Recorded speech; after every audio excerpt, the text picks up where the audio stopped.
오늘 본문 말씀은 고린도전서 13장 4절에서 7절까지 말씀입니다. 한 목소리로 화면 보고 봉독하겠습니다.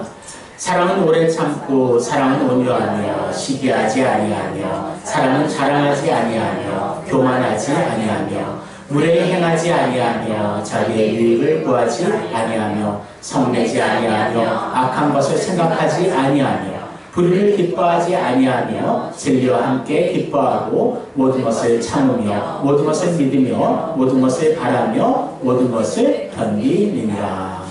아멘. 예배 나오신 여러분들 진심으로 환영하며 주님의 이름으로 축복합니다. 서로 인사하겠습니다. 주님의 사랑으로 사랑합니다. 인사합시다. 주님의 사랑으로 사랑합니다.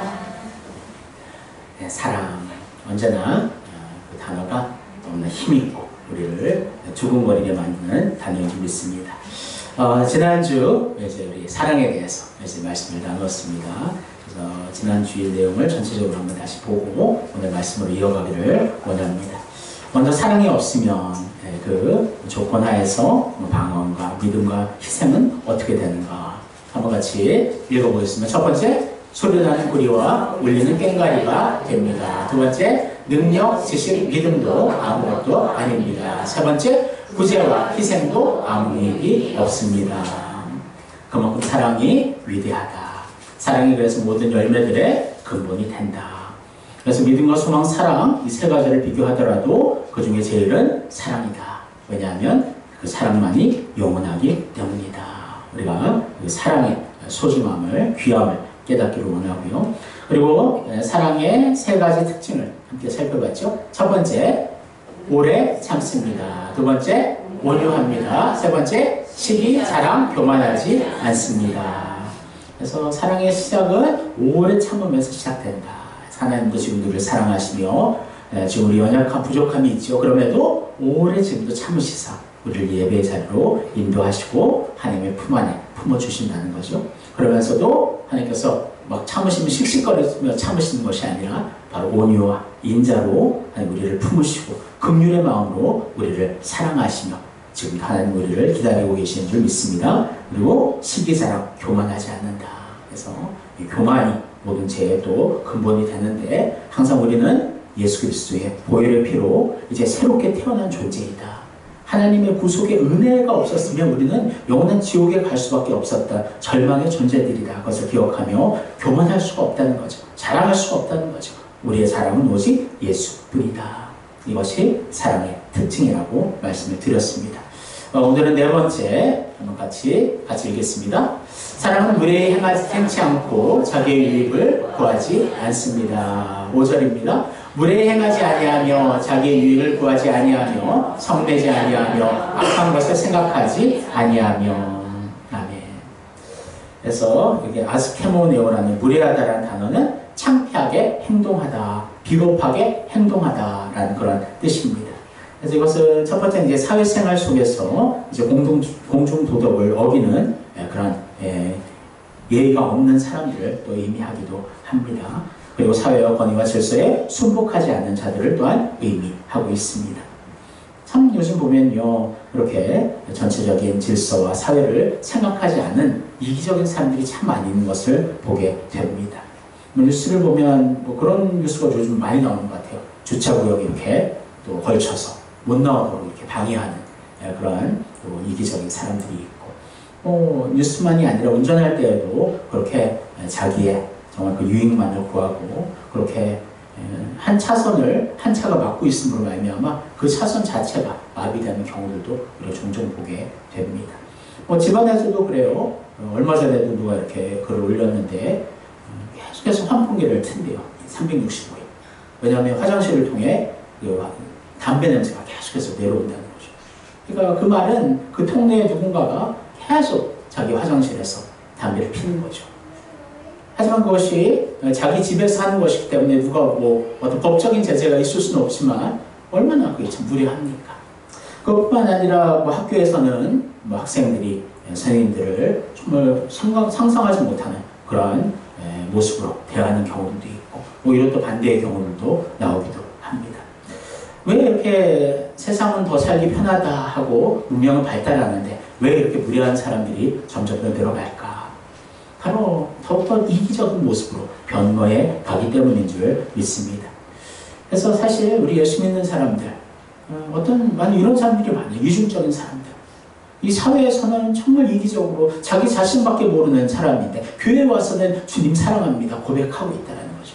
이것이 진정한 사랑일까? 진정으로 주님을 사랑한다면, 주님의 그 십자가의 보혈의 그 은혜와 그 용서를 받았다면 어떻게 다른 사람에게 무례하게 행할 수 있을까? 예수님은 누가 진정한 이웃인가, 이 선한 사마리아의 비유로 말씀을 하셨지요. 그래서 유대인 어떤 사람이 강도를 맞아서 이제 거의 죽어가고 있는데, 제사장, 그렇게 서기관들 다 그냥 외면하고 지나가는 것이지요. 하지만 그렇게 유대인들이 멸시했던 사마리아인은 그냥 지나갈 수 없었습니다. 도둑이 언제 또 웅크리고 기다렸다 공격할지 모르는 그러한 두려움이 있지만, 그럼에도 이 사마리아인은 이 사람을 온전히 치유하고 또한 또 이제 여인숙에 또 맡기고, 그리고 그 후까지도 책임지는, 정말 진정으로 정말 자기를 희생하며 사랑하는 그 모습을 주님께서 말씀하시면서 누가 진짜 너희들의 이웃이냐, 그래서 그냥 누굽니다 결론을 내려고 하시는 것이 아니라 너희들이 바로 그 이웃이 되어라, 주님께서 우리에게 지금도 말씀하고 있습니다. 또한 예는 또 다윗의 친구 요나단을 통해서 볼 수 있는데요. 요나단 사울의 왕권을 이어받은 왕자였습니다. 하지만 다윗에게 그 왕권이 지금 넘어간 상황이에요. 보통 우리나라 역사를 보면 이 드라마를 많이 봤듯이 그러면 이제 어떤 분란이 일어나고 다툼이 일어나고 싸움이 일어나게 됩니다. 하지만 여기서는 그렇지 않아요. 요나단은 기꺼이 그 왕의 자리를 다윗을 위해 내어주고요. 그래서 오히려 또 다윗을 죽이려는 자기 아버지의 그 계략들을 알려주고요. 끝까지 다윗을 사랑하는 정말 진정한 희생과 정말 그 사랑의 모습을 우리가 볼 수가 있습니다. 사랑하는 성도 여러분, 예수를 믿고 구원받은 우리들, 하나님의 사랑을 받고 있는 우리들이라면 어떻게 무례히 행할 수 있겠습니까? 내 유익만을 위해 살아갈 수 있겠습니까? 하나님의 사랑을 받은 자는 그 사랑으로 사랑해야 됩니다. 무례하게 하는 것, 유익을 구하는 것이 아니라 다른 사람을 위해 희생하기까지, 헌신하기까지 주님의 받은 사랑을 온전히 것으로 정말 우리가 갚을 수 없겠지만 갚아 나아가는 우리 되기를 주님의 이름으로 소원합니다. 다섯 번째, 같이 읽겠습니다. 사랑은 성내지 않고 악한 것을 생각하지 않습니다. 5절 말씀입니다. 무례히 행하지 아니하며 자기의 유익을 구하지 아니하며 성내지 아니하며 악한 것을 생각하지 아니하며. 아멘. 여기서 성내다, 파로쿠시노란 단어는 민감하게 반응하다, 흥분하다라는 의미입니다. 그래서 마음속에 흥분하고 민감하게 반응하고 분노를 품는 것. 근데 그 시작점은 사실은 미움에서 시작이 됨을 알 수가 있습니다. 지난번에 얘기했지만 그 사탄도 우리에게 씨앗을 뿌려요. 우리에게 성령의 열매의 씨앗들이 있는 것처럼 사탄의 씨앗들이 있습니다. 바로 그 중에 대표가 지난번에 얘기한 교만과 또한 미움이라는 것이에요. 그래서 미움은 작은 오해에서 시작이 됩니다. 그래서 오해가 아니더라도 작은 것에서 시작이 돼요. 하지만 그것들은 눈덩이처럼 커지게 되고 그 미움에서 자라가는 그 줄기가 바로 시기와 질투 또 분노가 나타나는 거예요. 그리고 열매는 무엇일까? 바로 살인의 열매가 된다는 것입니다. 그래서 주님께서는 살인하는 그 행위 자체를 살인으로만 얘기하는 것이 아니라 마음의 미움을 품는 것 자체가 살인이다, 주님께서는 말씀하고 있습니다. 그것은 가인과 아벨의 정말 그 사건을 통해서 우리가 볼 수가 있습니다. 한번 같이 가인의 마음을 한번 보도록 하겠습니다. 같이 읽겠습니다. 가인과 그의 재물은 받지 아니하신지라 가인이 몹시 분하여 인생이 변하니. 8절입니다. 가인이 그의 아우 아벨에게 말하고 그들이 들에 있을 때에 가인이 그의 아우 아벨을 쳐 죽이니라. 아멘. 갑작스럽게 그를 죽인 것이 아니에요.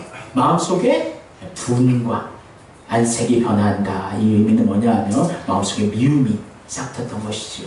그 미움의 씨앗이 빨리 제거됐어야 되는데 그 씨앗이 자라나게 되고 그것이 분노가 되고 결국에는 그 열매, 살인의 열매가 맺혀지게 되었음을 우리가 볼 수가 있습니다. 주님께서는요, 그 살인 자체의 행위, 그 악함도 있지만 더 근본적인 마음속의 미움을 주님은 제거하라, 그것을 경계하라 말씀하고 있습니다. 그래서 마음의 분노를 품고 누구를 정말 미워하는 그 마음이 얼마나 무서운 것인가, 주님께서는 이렇게 말씀하셨죠. 같이 읽겠습니다. 난 너에게 이르노니 형제에게 노하는 자마다 심판을 받게 되고 형제를 대하여 라가라 하는 자는 공에 잡혀가게 되고 미련한 놈이라 하는 자는 지옥불에 들어가게 되리라. 아멘. 엄청 강하죠. 주님 말씀하시는. 그러니까 결국에는 형제를 미워하는 사람은 지옥불에 들어간다. 그렇게까지 주님께서는 이것이 얼마나 큰 죄인지 말씀하고 있습니다. 그래서 형제에게 노하는 것, 라가라 하는 것, 이 라가라는 것은 단어로 보면 멍청이, 어리석은 자, 바보 그런 뜻이에요. 그리고 미련한 놈, 이렇게 같은 표현이죠. 그렇게 다른 사람의 마음에 정말 그런 미움을 가지고 그것들을 표현하고 그 분노를 나타내는 것이 그렇게 하나님께서는 싫어하시는 것이다 말씀하고 있습니다. 사랑하는 성도 여러분, 이 바보 멍청이 어떻게 보면 그냥 요즘 이제 청소년들 얘기들 가끔 대화하는 거 들어보면요, 뭐 욕이 막 그냥 다 들어있는 경우들이 많이 있어요.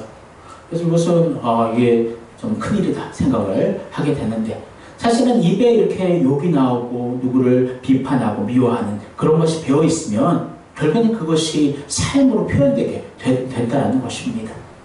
사랑하는 성도 여러분, 우리 입술에 어떤 말들이 주로 나오고 있습니까? 여러분 자녀가 있는 분들은 자녀들에 대해서 계속해서 그냥 지적하고 비판하는 그런 입술입니까? 여러분, 우리의 입술은 하나님의 나라를 말하는 입술입니다. 하나님의 영광을 나타내는 입술입니다. 하나님의 사랑을 표현하는 입술입니다. 그렇게 주님 회복해 주신 거예요. 그래서 우리의 입술을 라가라 하는데, 그런 악한데 미워하는데 사용하는 것이 아니라 사랑하고 용서하고 칭찬하고 복음을 전하는데 사용하는 여러분의 입술 되기를 소원합니다. 사랑하는 성도 여러분, 이렇게 성냄과 악함은 작은 마음 미움의 씨앗에서 시작된다는 것을 명심하세요. 미움의 씨앗이 마음에 있다면 지금 바로 깨뜨려야 됩니다. 그 관계를 빨리 회복해야 됩니다. 그것은 어떻게 보면 그것이 우리의 어떤 구원의 영역과 관련이 있는 것은 아니에요. 예수를 믿으면 우리가 구원을 받고 하나님 자녀가 되고요, 예수님 우리의 죄를 용서하시지요. 하지만 그 미움의 그런 싹들이 계속해서 자라나면 가장 문제가 뭐냐면 하나님과 나와의 관계를 단절시키는 거에 있어요. 누구를 계속 미워하고 어떤 관계가 온전치 못하면서 하나님 앞에 진심으로 내 마음을 다해 뜻을 다해 힘을 다해 하나님 앞에 기도할 수 있을까? 그러지 못하다는 거죠. 그래서 누구를 미워하는 마음이 있다면 그 모든 것을 일단 멈추고 그 사람과 화해하라. 주님 말씀하신 말씀을 기억하며 언제나 정말 우리 안에 미움의 씨앗이 있다면 그것을 깨뜨리고 주님이 주시는 그 사랑과 용서의 마음을 가지고 하나님이 주신 사랑의 열매를 풍성히 맺는 여러분과 제가 되기를 주님의 이름으로 축원합니다. 6번째, 같이 읽겠습니다. 사랑은 불의를 미워하고 진리와 함께 기뻐합니다. 6절입니다. 불의를 기뻐하지 아니하며 진리와 함께 기뻐하고. 아멘. 그래서 불의에 서 있느냐 진리에 서 있느냐 둘 중에 택일이라는 거예요. 진리에 서 있으면서 불의를 행하고 불의를 행하면서 진리에 서 있다? 그것은 말이 안 된다는 것입니다. 그러니까 둘 중에 어느 쪽에 선 것인가 얘기하고 있는 것입니다. 그래서 우리는 진리 편에 서야 될 줄 믿습니다. 진리는 하나님의 말씀이며 또한 진리는 바로 예수 그리스도임을 여러분 기억하시기를 원합니다. 그래서 하나님의 말씀의 편에 예수 그리스도의 그 편에 서 있는 것이 우리의 위치임을 여러분 꼭 기억하시기를 원합니다. 그럼 왜 우리가 진리 가운데 기뻐해야 하는가? 첫 번째, 같이 읽겠습니다. 진리는 기독교 복음의 대주제이기 때문입니다. 같이 6절입니다. 예수께서 이르시되 내가 곧 길이요 진리요 생명이니 나로 말미암지 않고는 아버지께로 올 자가 없느니라. 아멘. 예수님이 바로 우리의 길이고 바로 진리 되신다. 하나님의 말씀의 그 중심, 그 말씀이 육신이 되신 분이 예수님이십니다. 그래서 예수님을 따른다는 것은 하나님의 말씀을 따르는 것이고 진리를 따르는 것이다. 성경도 이렇게 이야기합니다. 같이 읽겠습니다. 그런즉 서서 진리로 너희 허리띠를 띠고 의의 호신경을 붙이고. 그래서 진리로 허리띠를 띠라. 그래서 뭐냐 하면 허리띠는 중심을 잡아준다. 인생의 삶의 중심의 그 나침반 역할이 바로 진리 되신 예수님이시며 또 진리인 말씀임을 여러분 기억하시기를 원합니다. 사랑하는 성도 여러분, 우리는 진리 되신 예수님 편에 서야 합니다. 이것이 사랑의 또 내용이라는 거예요. 진리 되신 주님을 온전히 선택하고 담대하게 정말 이 세상의 불의를 미워하고 그 불의를 배격하는 것 또한 사랑의 모습임을 여러분 기억하시기를 원합니다. 두 번째, 왜 진리에 서야 하는가 같이 읽겠습니다. 하나님께서 불의를 미워하시기 때문입니다. 2절 말씀 같이 읽을게요. 여호와는 의인을 감찰하시고 악인과 폭력을 좋아하는 자를 마음에 미워하시도다. 여호와의 얼굴은 악을 행하는 자를 향하사 그들의 자취를 땅에서 끊으려 하시는도다. 아멘. 하나님께서는 악인과 이 폭력을 좋아하지 않으신다, 미워하신다 말씀하십니다. 그래도 이 악과 폭력들, 이 죄성들은요, 하나님이 가장 싫어하는 요소들입니다. 죄라는 것은 그 의미가 무엇입니까? 하나님의 그 관여, 하나님의 뜻에 빗나간다, 그 의미가 담겨 있는 거예요. 그래서 하나님 말씀대로 순종하지 않는 그 모든 것은 불의가 된다라는 것입니다. 이 불의한 자를 하나님은 미워하신 것, 하나님은 끊어내신다. 결국에는 이 불의한 자들을 하나님께서는 심판하신다는 것을 여러분 기억하시기를 원합니다. 그래서 사랑이라는 것이 그냥 이렇게 정적인 마음의 감정을 의미하는 게 아니에요. 역동적인 것입니다. 불의에 대해서는 그것을 미워하고 하나님의 진리의 편에 온전히 서 있는 것이 바로 진정한 사랑이다 말씀하고 있는 것입니다. 사랑하는 성도님, 성도 여러분, 여러분들에게 진리의 허리띠가 잘 꽉 메어져 있습니까? 모든 중심이 예수 그리스도로 잡혀 있습니까? 혹시 그 허리띠가 좀 느슨해져 있다면 다시 한번 꽉 동여매기를 원합니다. 그래서 진리 되신 예수님, 진리 되는 하나님 말씀을 우리 늘 따라가며 그 안에서 하나님을 사랑하는 여러분 가져가 되기를 주님의 이름으로 소원합니다. 7번째, 마지막이죠? 같이 읽겠습니다. 사랑은 모든 것을 참고 믿으며 바라고 견딥니다. 7절입니다. 모든 것을 참으며 모든 것을 믿으며 모든 것을 바라며 모든 것을 견디느니라. 아멘. 이 사랑의 불변적인 속성을 강조하는 말입니다. 이 사랑이라는 것은요, 중간에 약해지거나 사라지거나 변질되는 것이 아니라는 거예요. 진정한 하나님 주신 이 아가페의 사랑은 끝까지 그 사랑은 유지가 되는 거예요. 더욱더 커져가는 거예요. 열매들이 풍성히 맺어지는 거예요. 그러기 위해서는 모든 것을 참고 믿고 바라고 견디는 것, 그 과정이 있다는 것입니다. 여러분, 사랑이라는 열매가 그냥 쉽게 만들어지는 것이 아니에요. 씨앗을 품고 그 씨앗에게 정말 그런 비료와 정말 햇빛과 물과 정말 그 땀나는 수고하는 그 노력이 있을 때 그 열매가 맺어지는 것처럼 이 사랑의 씨앗도요 마찬가지라는 거예요. 그냥 순간순간 맺어지는 것이 아니라 견디고 하나님을 바라고 기다리고 기도하고 눈물로 온전히 하나님 앞에 매달린 그때에 그 사랑의 열매가 맺혀진다는 것을 여러분 기억하시기를 원합니다. 하나님은 그래서 이 사랑이 바로 그 의미가 뭐냐면요, 덮다라는 의미가 담겨 있어요. 여기 참다라는 단어가 덮어주다라는 의미가 담겨 있습니다. 하나님께서는요, 인간을 창조하시고 인간에게 하나님의 정말 그 사랑을 주셨습니다. 하지만 인간은 하나님 배신하였고 선악과를 따먹으로 말미암아 타락하게 되었죠. 죄인이 되었죠. 실패자가 되었죠.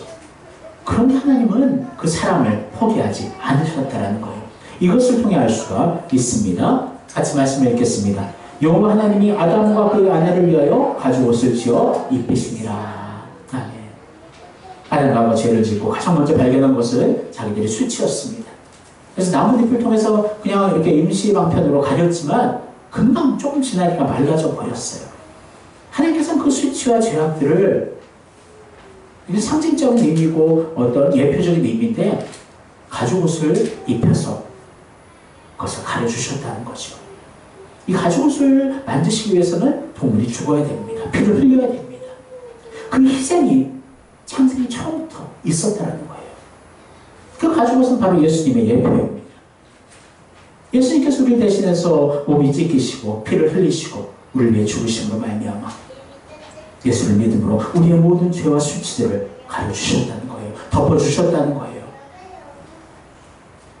이 말씀을 계속 읽겠습니다. 무엇보다도 뜨겁게 서로 사랑할지니 사랑은 허다한 죄를 덮느니라. 9절이 잠언 17장 9절. 허물을 덮어주는 자는 사랑을 구하는 자요 그것을 거듭 말하는 자는 친한 것을 이간하는 자니라. 그래서 허물을 덮다, 죄를 덮다. 사실 우리가 죄인임에도 우리가 예수를 믿고 우리가 주님 안에서 회심하여 돌아왔을 때 그리스도의 십자가 보혈의 그 의인의 옷을 우리에게 입혀주셨다는 거예요. 죄를 덮어주셨다는 거예요. 얼마나 감사합니까? 사랑의 능력이 여기에 나온다는 거예요. 하나님의 사랑을 통해서 그 사랑의 능력을 통해서 하나님의 은혜가 그 가운데 있었고 예수를 이 땅에 보내주셨고 우리가 예수를 믿어서 우리의 죄를 용서받고 그 죄를 덮어주셨다는 것입니다. 사랑하는 성도 여러분, 우리 성도는요 구주께서 우리의 허물을 가리시고 주기까지 사랑을 베푸신 그 사랑을 받은 자들임을 여러분 꼭 기억하시기를 원합니다. 그런데 어떻게 다른 사람에게 그 사람을 사랑하지 않고 그 사람에게 무례히 행하고 그 사람을 위해 정말 희생하지 않을 수 있겠습니까? 사랑하는 성도 여러분, 견디고 참고 정말 주님을 믿고 정말 끝까지 정말 그 사랑의 정말 씨앗들을 온전히 우리가 가꿀 때에 아름다운 사랑의 열매가 맺혀지게 될 줄을 믿습니다. 사도 바울은 왜 이 사랑의 은사, 사랑의 열매를 이렇게 강조하였을까? 처음으로 좀 돌아가 봅시다. 왜 이 글을 썼는가? 고린도 교회가 분열되고 있었어요. 분쟁뿐만 아니라 이교도의 잘못된 이단의 사상들도 들어왔고요. 바울을 왜곡하고 미워하고 그 가운데 미움밖에 없었다는 거죠. 거기에 가장 필요한 치유약이 무엇인가? 바로 사랑이라는 약이라는 것입니다.